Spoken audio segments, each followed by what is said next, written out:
하나님의 말씀을 봅니다. 다니엘 3장 1절부터 7절까지 말씀. 구약성경 1235쪽. 난 아까 찬양을 너무나 뜨겁게 불렀는데 아직 온몸에 땀이 줄줄 나서 주체가 안 되네 지금. 난 막 이럴 때는 설교하지 않고 계속 찬양만 했으면 좋겠어. 다니엘 3장 1절부터 7절 우리 함께 합독하시겠습니다. 느부갓네살 왕이 금으로 신상을 만들었으니 높이는 60규빗이요 너비는 6규빗이라 그것을 바벨론 지방의 두라 평지에 세웠더라. 느부갓네살 왕이 사람을 보내어 총독과 수령과 행정관과 모사와 재무관과 재판관과 법률사와 각 지방 모든 관원을 느부갓네살 왕이 세운 신상의 낙성식에 참석하게 하며 이에 총독과 수령과 행정관과 모사와 재무관과 재판관과 율법사와 각 지방 모든 관원이 느부갓네살 왕이 세운 신성의 낙성식에 참석하여 느부갓네살 왕이 세운 신상 앞에 서니라. 선포하는 자가 크게 외쳐 이르되 백성들과 나라들과 각 언어로 말하는 자들아 왕이 너희 무리에게 명하시나니 너희는 나팔과 피리와 수금과 삼현금과 양금과 생황과 및 모든 악기 소리를 들을 때 엎드리어 느부갓네살 왕이 세운 금신상에게 절하라. 누구든지 엎드려 절하지 아니하는 자는 즉시 맹렬히 타는 불뭇불에 던져 넣으리라 하였더라. 모든 백성과 나라들과 각 언어를 말하는 자들이 나팔과 피리와 수금과 삼현금과 양금과 및 모든 악기 소리를 듣자 곧 느부갓네살 왕이 세운 금신상에게 엎드려 절하니라.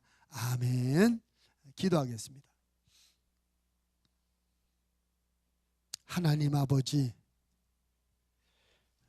이제 저희들이 아버지의 말씀을 받으려고 합니다.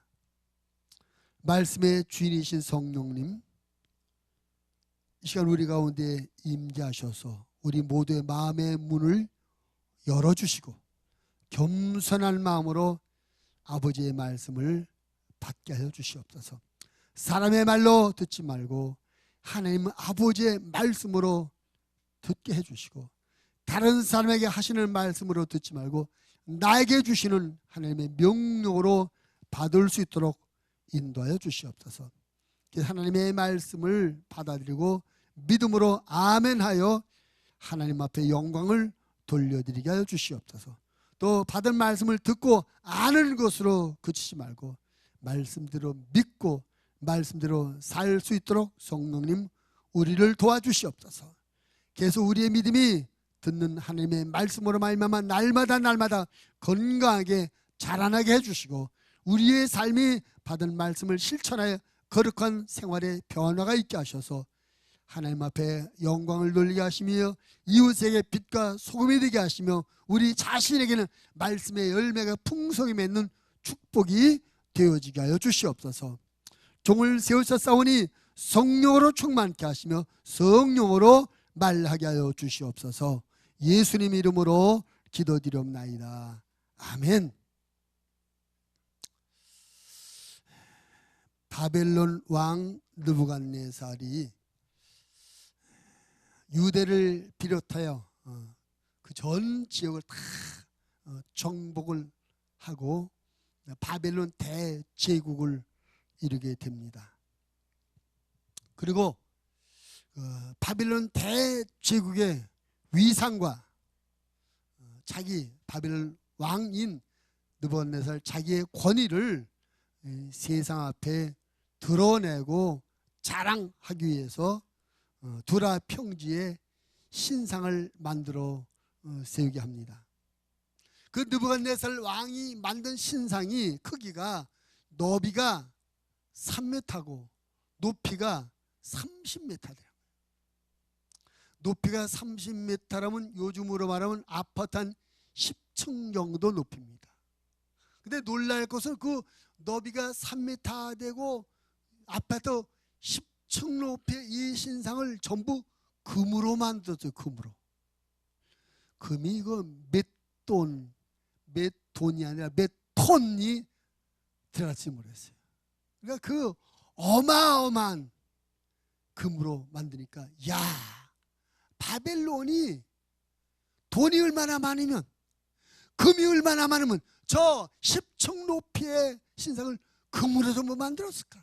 그걸 보기만 해도 질리겠죠. 이렇게 만들어 놓고서는 이제 백성들에게 명령을 내리는 겁니다. 이제 금신상을 만들고 낙성식을 하게 될 텐데, 이제 나팔이 울려 퍼질 것이다.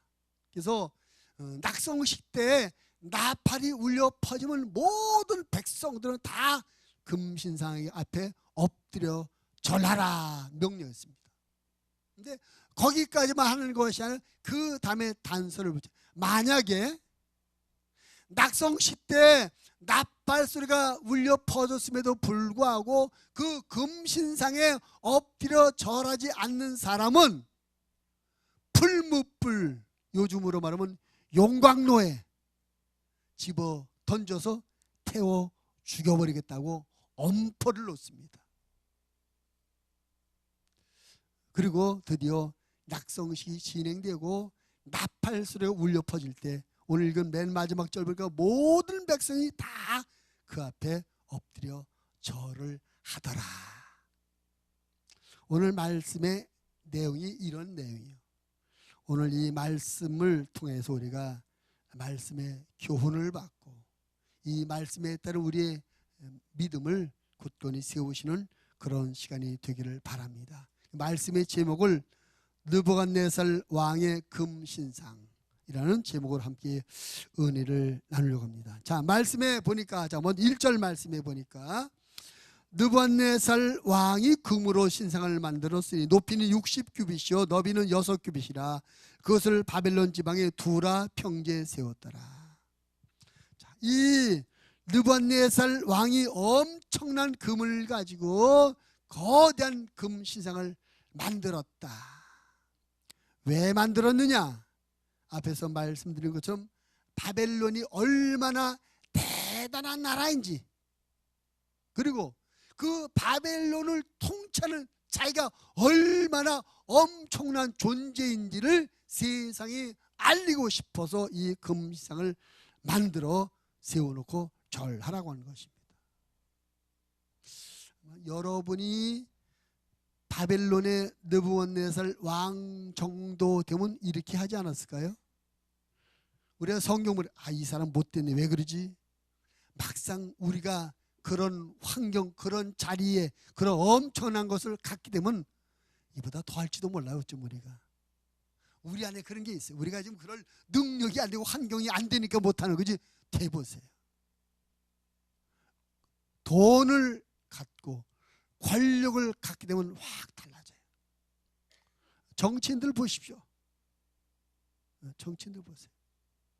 뭐 큰 정치인 볼 필요 없지. 국회의원들 보세요. 국회의원 선거할 때는 뭐 굽신굽신 내가 머슴이 되겠습니다, 뭐 발이 되겠습니다 하더니 국회의원 딱 되면 말이고 주민들을 우습게 만나지도 않고 무시하고 그러잖아요.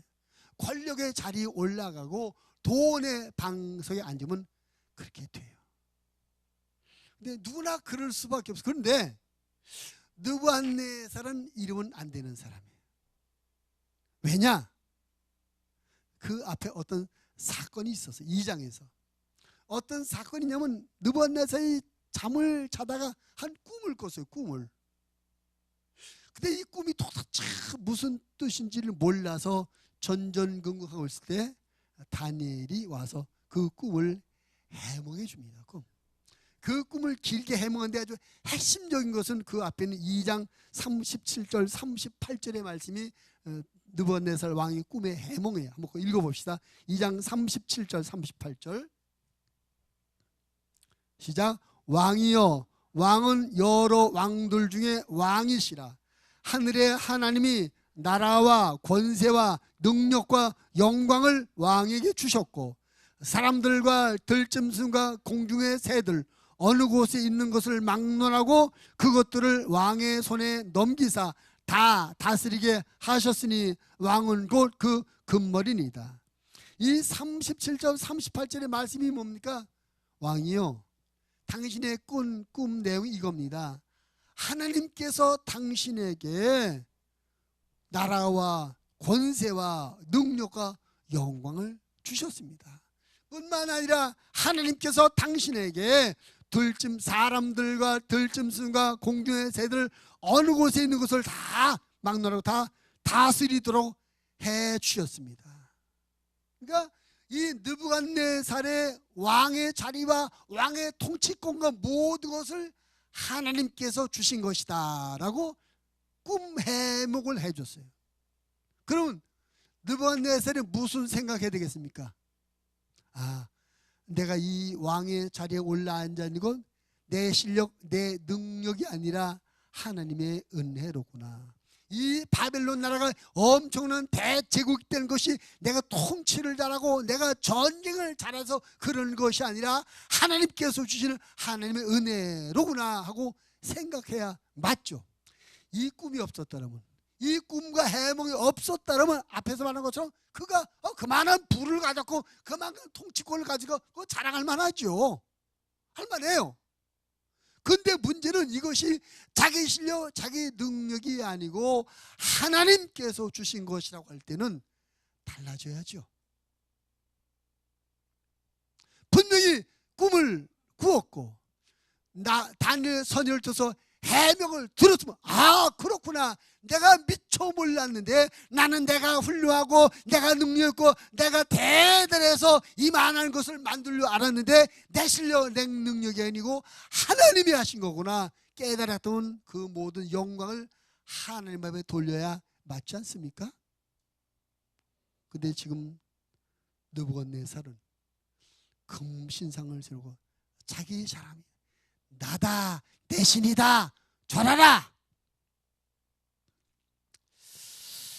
사람은 누구를 막론하고 이런 유혹에 빠지기 쉽습니다.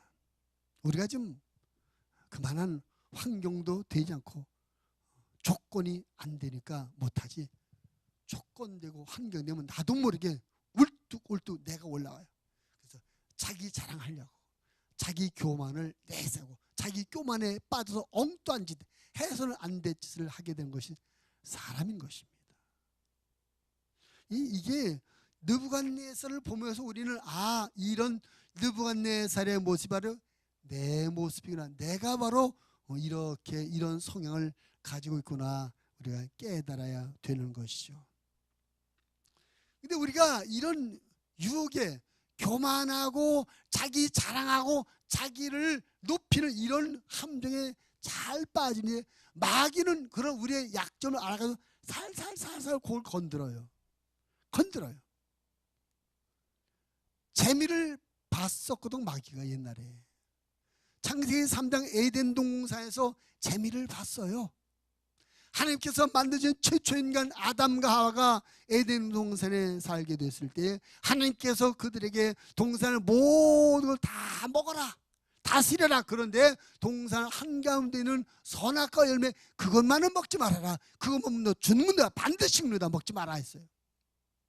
근데 마귀가 와가지고 유혹하죠. 바보야, 그 좋은 걸 왜 안 먹어? 그거 먹으면 너 눈도 밝아져. 그거 먹으면 선과 악도 구별할 수 있는 능력도 생겨. 뿐만 아니라 그거 먹으면 네가 하나님처럼 돼. 하나님처럼 된다는 말을 하는 겁니다. 사람이 하나님 될 수 없습니다. 피조물이 창조주가 될 수 없습니다. 그럼에도 불구하고 될 수 있다, 하나님처럼 된다, 그 말을 부추기니까 그래 볼까? 한번 내가 하나님 자리에 올라가 볼까? 한번 하나님처럼 돼 볼까? 그런 교만심이 발동되어서 선악과를 따먹고 타락했습니다. 마귀가 옛날에 사람들이 교만을 부추겨서 성공한 그런 경험이 있기 때문에 그 이후로 마귀는 모든 사람들을 공격하는 데 교만을 살살살살 부추겨서 무너뜨리게 됩니다. 성경에도 보면 하나님 앞에 붙잡혀서 멋지게 하나님의 일꾼으로 쓰임받던 사람들이 교만해져가지고 무너지는 경우가 얼마나 많습니까? 그 대표적인 사람을 통일 이스라엘의 첫 왕이었던 사울 왕을 생각해 볼 수가 있어요. 이 사울 왕은 아주 성실하고 겸손한 사람이었습니다. 아버지가 사울아, 지금 집안에 있던 가축대를 잃어버린 데가 좀 찾아와라. 아버지 말씀을 듣고 나귀떼, 약대 찾아라. 요즘 아이들 같으면 한 5분 10분 다니다 아무리 찾아도 없는데요 하고 돌아왔을 거예요. 근데 이 사울은 3일 동안 찾아다닙니다. 3일 동안. 하나님 말씀도 아니고 아버지 말이에요. 아버지 말씀을 따라 3일 동안 찾아다니다가 사무엘을 만나고 사무엘을 떠서 일에 겸손함으로 말미암아 기름 부음 받고 이스라엘의 왕이 되었습니다. 그렇게 성실하고 이렇게 겸손했던 그가 왕으로 기름 부음을 받고 나서 어떻게 변합니까? 이스라엘과 아말렉과 전쟁을 하게 될 때에 하나님께서 사무엘을 사울 왕에게 보냅니다. 그리고 왕이요, 이번 전쟁에 이스라엘이 대승리할 겁니다. 그런데 이 승리는 하나님이 주시는 것입니다. 그러므로 승리했을 이후에 하나님께서 하신 말씀대로 하셔야 됩니다. 그게 뭡니까?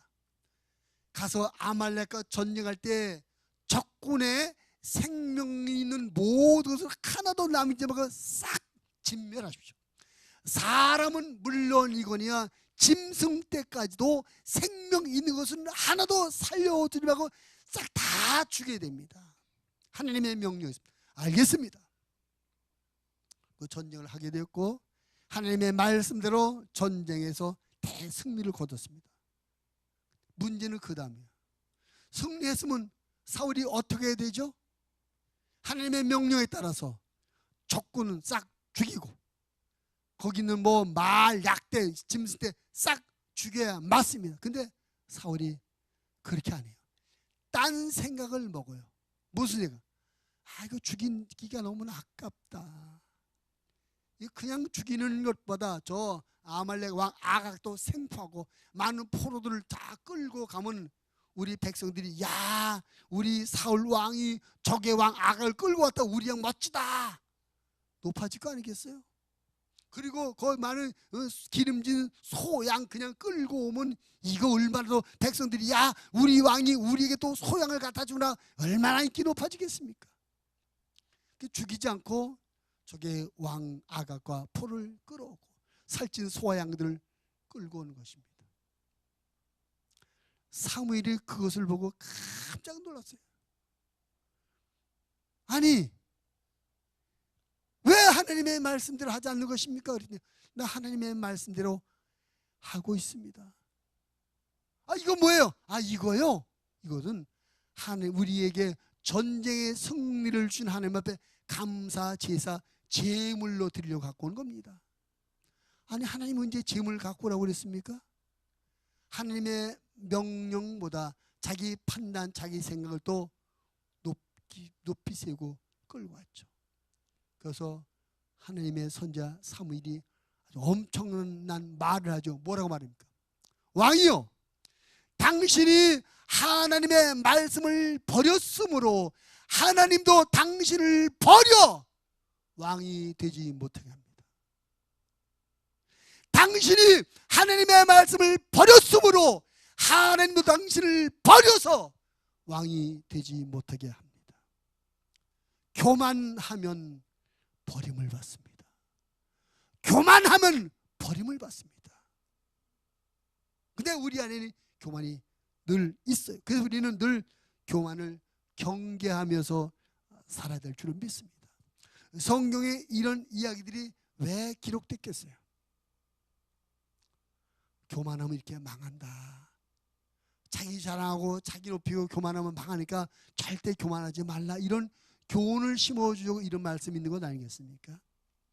여러분이 하나님의 은혜와 축복으로 말미암아 지금보다 훨씬 좋은 환경과 조건, 위치를 갖게 됐을 때 이 말씀을 좀 기억하시기 바랍니다. 교만하지 말자. 하나님의 축복으로 재벌 회장이 돼도 절대 교만하지 말자. 아멘을 한 사람이 없는데 재벌 회장이 안 나올, 대통령이 되지라도 교만하지 말자. 어떤 사회적 높은 지위에 올라갈지도 교만하지 말자. 내가 한 것이 아니라 하나님께서 주신 은혜이니 하나님을 높이고 하나님 앞에 영광 돌리는 우리들이 되어줘야 될 줄로 믿습니다. 잠언 16장 18절 이렇게 우리에게 권면합니다. 교만은 패망의 선봉이요 거만한 마음은 넘어짐의 앞잡이니라.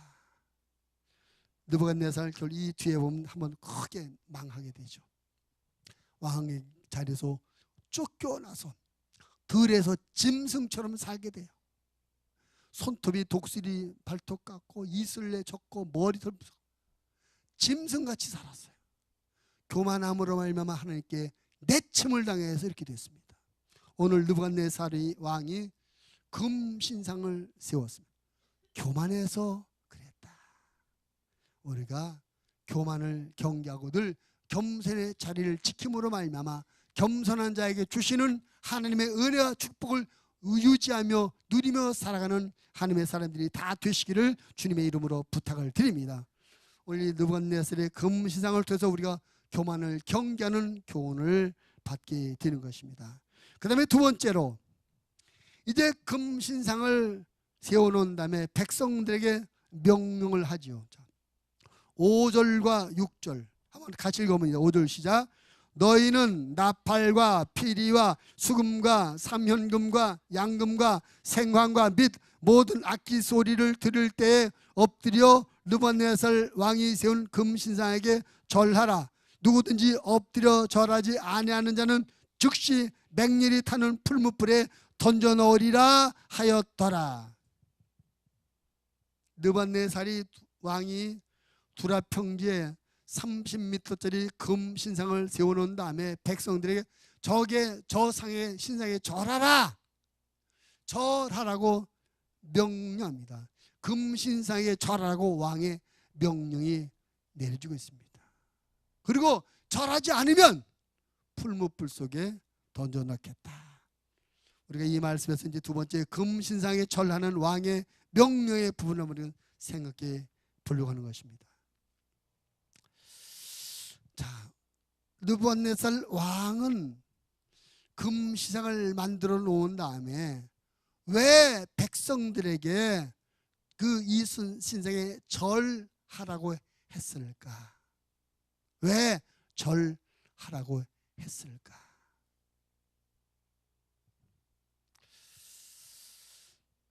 이 금신상은 여러 가지 의미가 있어요. 바벨론 제국의 어떤 상징이 되기도 하고 바벨론 제국의 통치자인 자기 느부갓네살 왕을 상징하기도 하고 또 바벨론을 지키는 우상 신을 의미하기도 합니다. 근데 문제는 만약에 온 백성들이 야, 우리 바벨론 대단한 나라야, 우리 왕 느부갓네살 대단한 분이야, 우리 신 대단해, 모든 백성들이 그 바벨론과 바벨론 왕 느부갓네살과 그들의 신을 인정한다면 어떻게 되겠습니까? 절하라고 명령하지 않아도 절하지 않겠어요? 죽인다고 협박하지 않아도 절하지 않겠습니까? 여러분에게 묻습니다. 여러분이 오늘 이 하나님을 예배하는 이 예배 자리에 나온 것이 누구의 협박 때문이었습니까? 너 주일날 예배 안 나가면 내가 죽여버릴 거야, 저 불 속에 던져 넣을 거야, 이런 협박을 받고 오늘 이 자리에 나오신 분 계십니까? 혹시 그런 분 계시면 손 한번 들어보세요. 우리는 모두 우리가 믿는 하나님, 우리가 섬기는 하나님이 거룩하신 분이며 위대하신 분이며 그분이 살아계시며 그분이 나를 사랑하시고 나를 축복하시고 나를 지키시는 하나님인 줄 믿기에 그 은혜에 감사해서 자발적으로 그 하나님을 섬겨 예배하러 이 자리에 나온 줄을 믿습니다. 아멘이 즉다건대 그렇지 않은가? 여러분 하나님의 은혜에 감사해서 자발적으로 예배드리러 나온 것이 아니신가요? 누가 협박해서 이 자리에 끌려 나오셨나요? 혹시 누군가 협박에 끌려서 나오신 분은 빨리 돌아가세요. 그러면 여기 안 계시겠습니다. 그러나 내가 하나님의 은혜가 나를 지옥에서 건져서 천국으로 보내주시고 마귀 종로로 타는 나를 택하여 하나님의 축복된 자녀 삼아주시고 하나님의 은혜와 사랑으로 내 삶을 보살펴주며 인도해주는 그것이 인정되고 그것이 감사해서 이 자리에 나왔다면 그 예배가 하나님을 온전히 섬기는 예배요 그것이 하나님을 기쁘시게 하는 일인 줄을 믿습니다. 우리는 그렇게 신앙생활을 해야 될 줄을 믿습니다. 공갈 협박에 의해서 끌려 나오는 자리가 아니라 자발해서 자발적으로 나오는 자리가 되어야 될 줄을 믿습니다. 느부갓네살 왕이 백성들에게 명료한 것으로 부족해서 안 하면 불무불식에 죽이겠다고 말한 것은 자기가 판단할 때 백성들이 별로 인정해 주지 않고 따라오지 않고 있다는 거죠. 그걸 알기 때문에 절하라. 만약에 절 안 하면 죽여버리겠다. 협박하지 보죠. 자기가 말하면 백성들이 다른 소리 없이 다 따라올 걸 인정한다면 백성들이 자기를 신임하고 자기를 인정하는 것을 본인이 알고 있다면 뭐 죽이겠다는 말 할 필요가 없죠. 근데 죽이겠다고 하는 말은 뭡니까? 느부갓네살이 판단할 때 백성들이 자기를 따라오지 않는 것 같고 자기를 인정해 주지 않는 것 같고 그러니까 협박을 해서 강제로 자기를 따라오게 만들고 있는 것입니다. 그렇게 볼 수 있잖아요. 여러분 자녀에게 너 콩나물 하나 사와 안 가면 죽여버릴 거야 그렇게 말하는 부모 있습니까? 가게에서 콩나물 사와 내가 말하면 아이가 들을 줄 믿기 때문에 협박 안 해요. 근데 어떤 경우에 협박합니까? 애가 말 안 들을 것 같아요. 너 안 갔다 오면 용돈 안 줘? 말을 안 들을 것 같으니까 협박한단 말이에요. 공갈해요. 그 아이가 원래 말 잘 듣는 아이 같으면 협박 안 해요. 여기 갔다 올래? 좀 도와줄? 그 말만 하고 말거든요. 그런 이해를 가지고 볼 때 이 느부갓네살이 풀무불식에 던지겠다는 것은 강제로 끌고 사람들을 협박하고 있다는 것입니다. 사람들은 이런 성향이 있어요.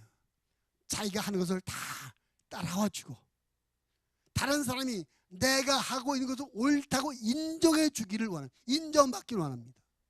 그래서 사람들이 인정해 주지 않을 때는 강제로라도 자기를 인정하고 따라와 주기를 원하는 그런 성향이 우리 안에 있는 겁니다. 그래서 그것을 설명하고 설득하고 이해를 시켜서 동참시켜야 되는데 반강제적으로 협박으로 하다 보니까 여러 가지 부작용과 그 불협함이 생겨나게 되는 것입니다. 내가 다른 사람의 의견을 따라하기보다 나를 따라와라. 내가 다른 사람의 생각을 따라하기보다 내 생각을 따라와라. 자기 주도적인 그런 성향이 우리 안에 있습니다. 심지어는 다른 사람과의 관계에서 뿐만 아니라 하나님과의 관계에서도 하나님 이렇게 해주세요. 안 해주면 내가 가만히 안 있겠어요. 하나님에게도 협박을 해요.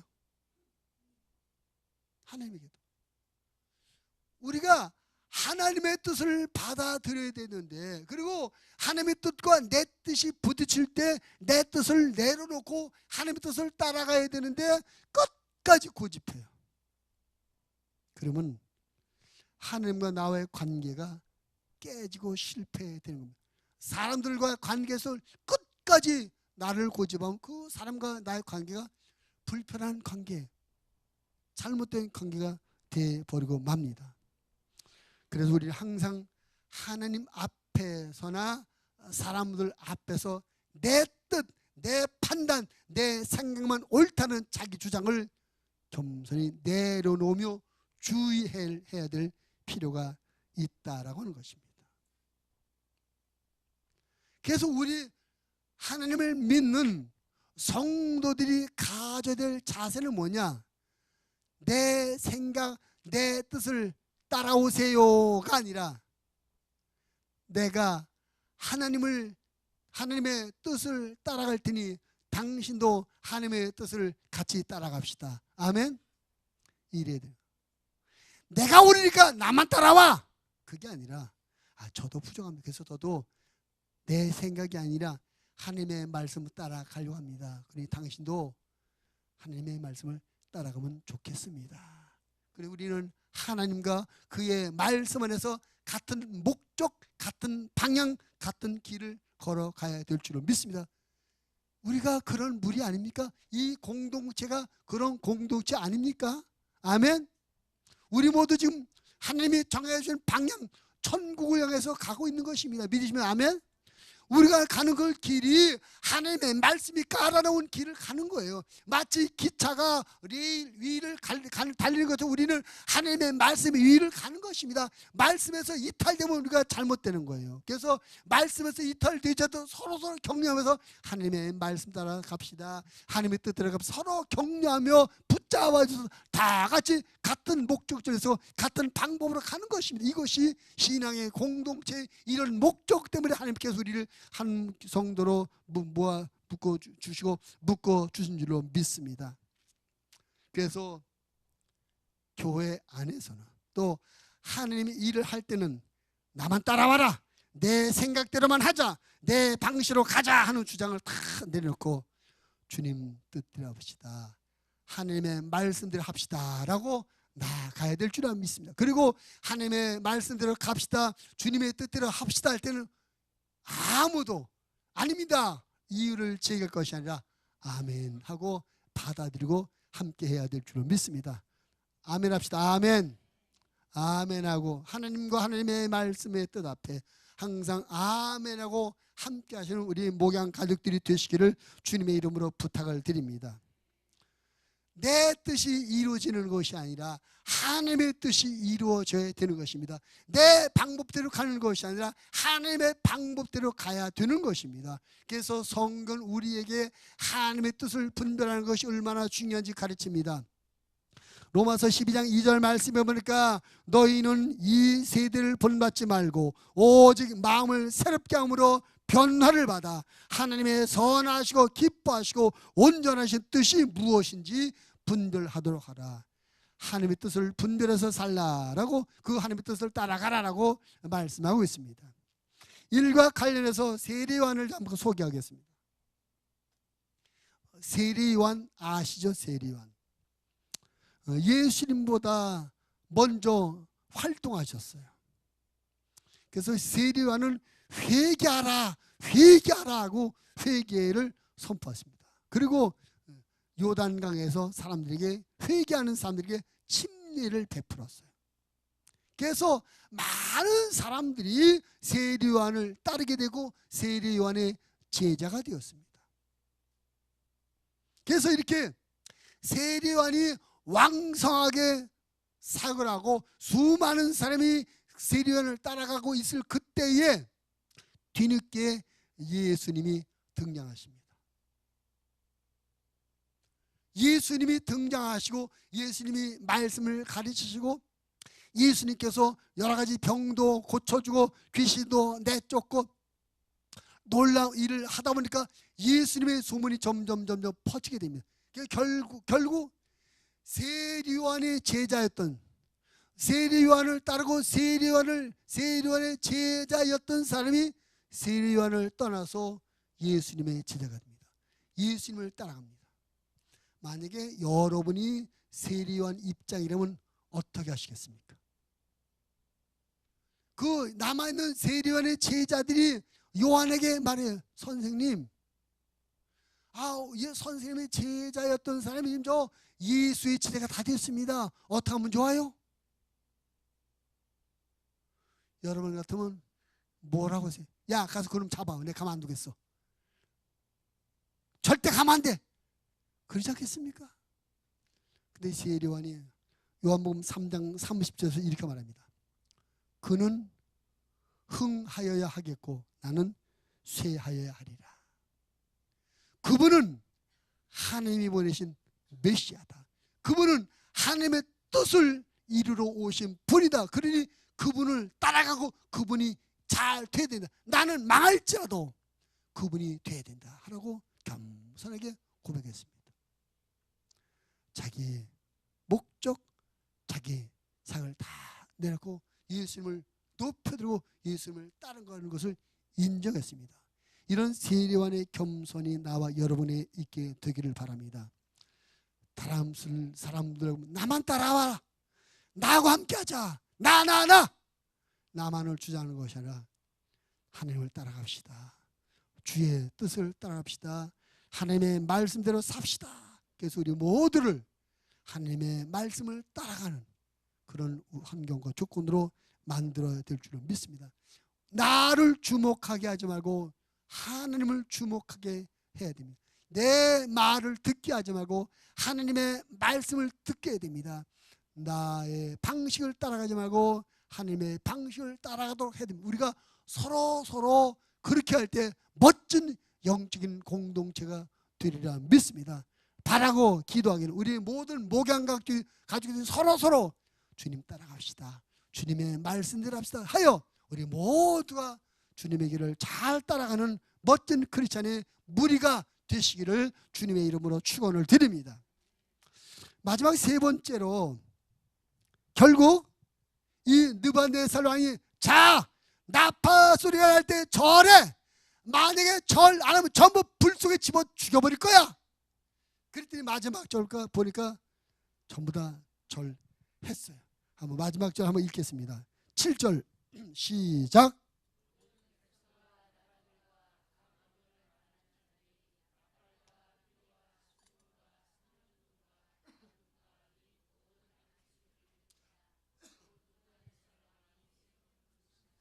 엎드려 절하니라.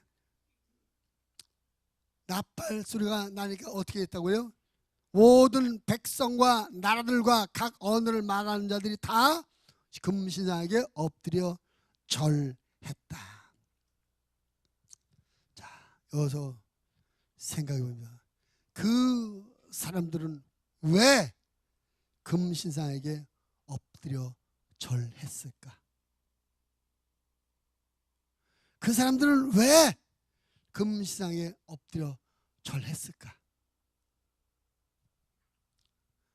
절 안 하면 불 속에 집어던져 태워 죽이겠다고, 죽지 않으려고, 죽음이 두려워서 절. 물론 그 중에 소수는 아마 느부갓네살 같은 신앙, 그런 같은 생각을 갖고 절하는 사람이 있을. 그러나 대다수는 왕의 명령을 듣지 않으면, 절하지 않으면 불 속에 던져 죽인다는 게 죽음이 두려워 죽지 않으려고 절했다.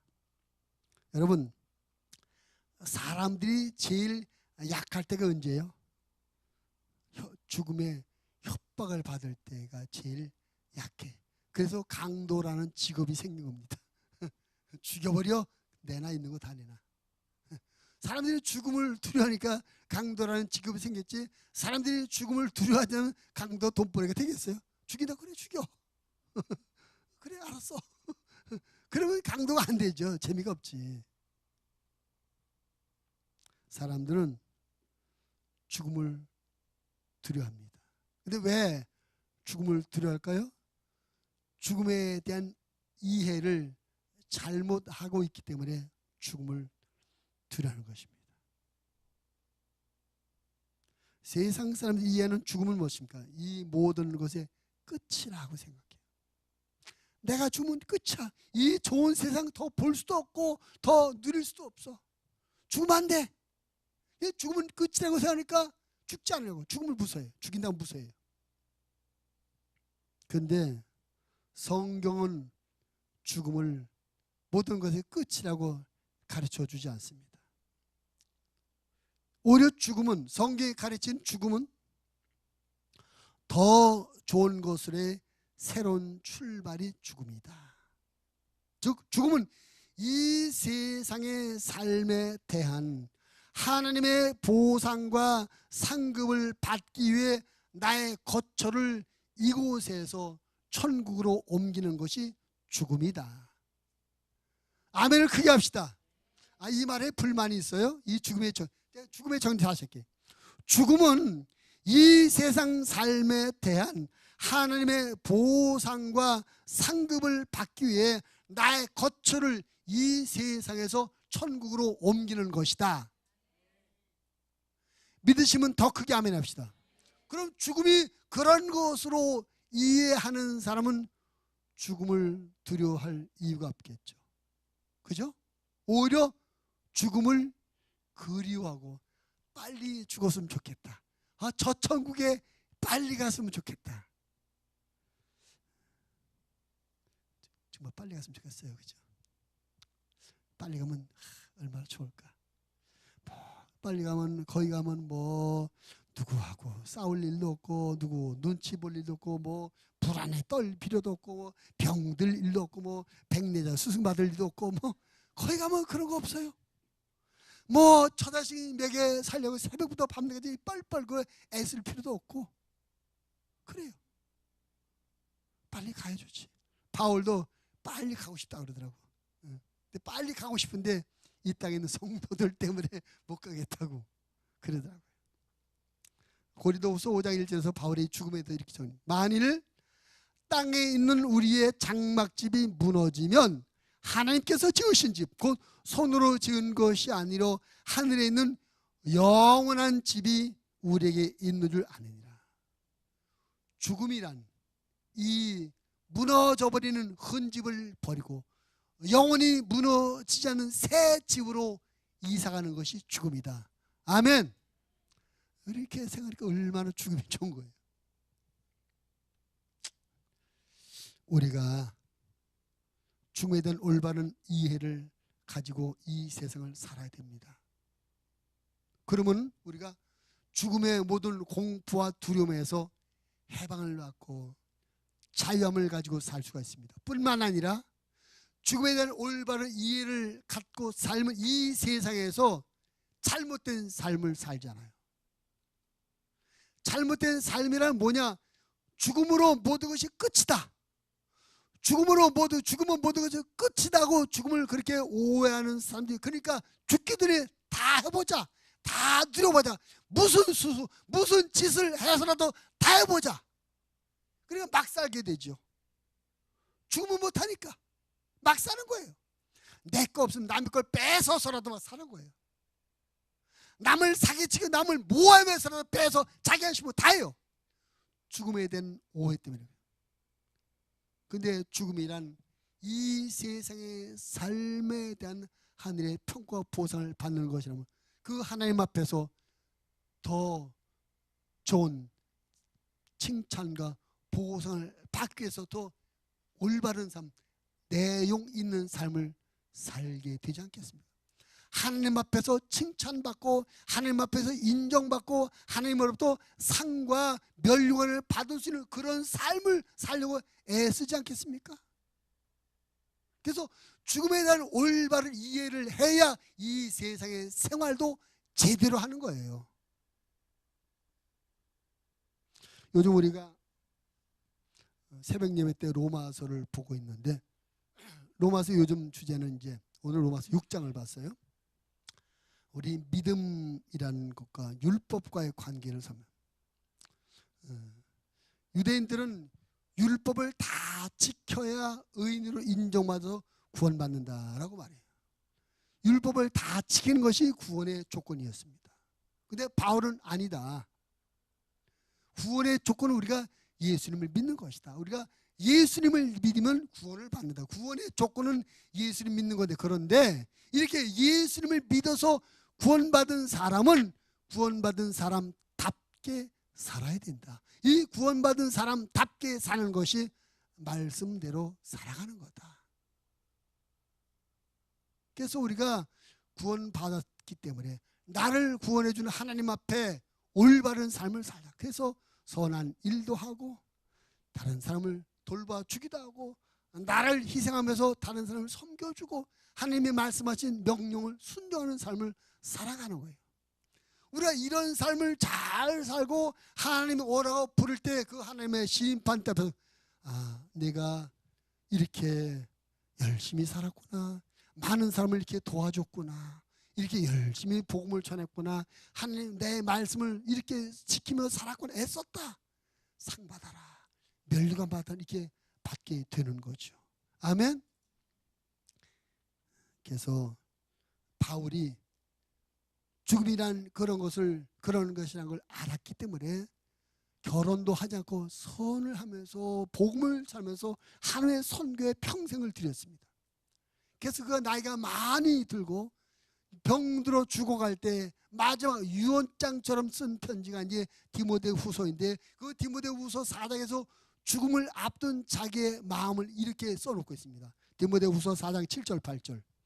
나는 선한 싸움을 싸우고 나의 달려갈 길을 마치고 믿음을 지켰으니 이제 후로는 나를 위하여 의의 면류관이 예비되었으므로 주 곧 의로우신 재판장이 그날에 내게 주실 것이며 내게만 아니라 주의 나타나심을 사모하는 모든 자에게도니라.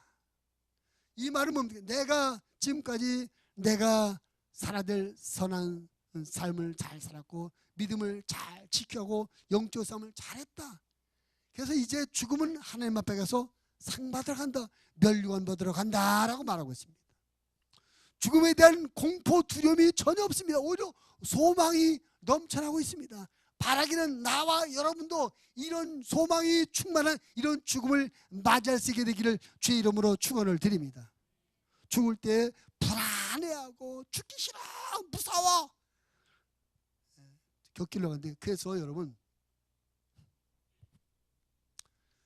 예수 믿는 사람과 예수 믿지 않는 사람을 시체가 달라요. 시체가.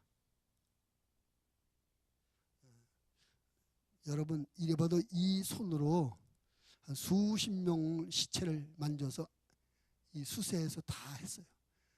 지금은 뭐 장례식장에서 다, 옛날에 장례식이 없으니까 우리들이 신학생 때 훈련만. 그래서 우리는 그때 옛날에 세브란스 병 장례식장 가서 장의사한테 다 배워서 시체를 씻는 거, 또 옷을 갈아입히는 뭐 일곱 띠 묶는 거, 관띠 묶는 거 다 배웠어요. 그래서 그 당시 교회에서 초상은 다 우리가 가서 했어요.